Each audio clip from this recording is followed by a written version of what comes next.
AP World History, South Asia 1.3. So basically what you need to understand is that South Asia is basically India and later Pakistan, although that doesn't exist yet. And Southeast Asia is Malaysia, India, Philippines, basically. In this region, there's Hinduism and Islam and Buddhism, and these religions kind of clash throughout the history. Hinduism is polytheistic and it wants to add soul to Brahman, helped unify India for centuries. Hinduism includes a caste system, which is basically a very harsh hierarchical structure that is very rigid and doesn't allow any social mobility. Basically, you're born into the class and you stay there for the rest of your life. Buddhism and Hinduism have a bit of commonalities in that there's reincarnation and you want to dissolve into the big mass that's either Brahman or basically the universe. I forget what it's called.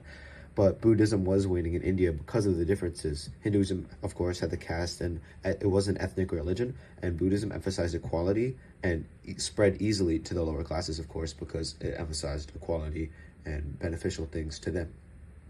As for Islam, the main Islamic presence in India was the Delhi Sultanate, which was the religion of the elite. There were 3 religious changes during this time that greatly influenced the spread of their respective religions. The movement, which encouraged single god worship, and it discouraged the caste system and that social status didn't matter. This was relatively new for the time. Another was the Islamic Sufi movement, which emphasized the mystical and rejected elitism, and it emphasized religion. Finally, the Buddhism movement, basically it just became more exclusive. Bhaktism and Sufism were more inclusive, so they spread faster, and Buddhism's exclusivity caused its steady decline. Islam met resistance in India because Hinduism was so deeply entrenched in their culture that it was hard for Islam to actually take hold.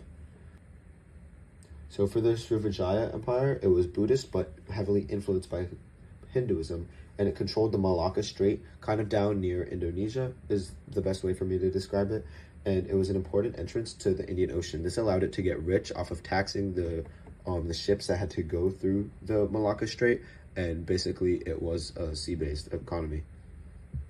The Mahapaja Empire was also down near Southeast Asia, and it was Hindu again, but with Buddhist influences this time. It had power through tributary states. Srinahala and Khmer were land-based.